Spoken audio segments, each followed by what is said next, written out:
বর্তমান সময়ে প্রেক্ষাপটে দাঁড়িয়ে একটা অপ্রিয় সত্যি কথা বলি, নারী এবং অর্থ এই দুটোকেই আপনি আপনার ব্যক্তিগত সম্পত্তি মনে করতে পারেন না। সে আপনি যে বন্ধনেই তাকে আবদ্ধ করে রাখুন না কেন, হোক সেটা বন্ধুত্ব, প্রেম কিংবা বিবাহ বন্ধন। আজকে আপনার কাছে আছে তাই আপনার, কাল অন্য কারোর কাছে থাকবে তখন অন্য কারোর। দেখুন, সময়টা 80, 70, 60 বা তার আগের সময় নয়, সময়টা 20th সেঞ্চুরি। তারা পড়ছে, তারা এগোচ্ছে, আর তারা এগোবে। আর আপনার কোনো অধিকার নেই তাকে আটকানোর। তাই বলি কি, তাদের পথের কাঁটা না হয়ে বরং তাদের সাপোর্ট করুন।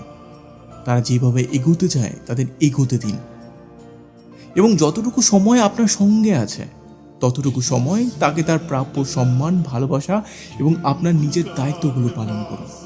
বাকিটা ঈশ্বরের উপর ছেড়ে দিন, তিনি যেটা চাইবেন সেটাই হবে।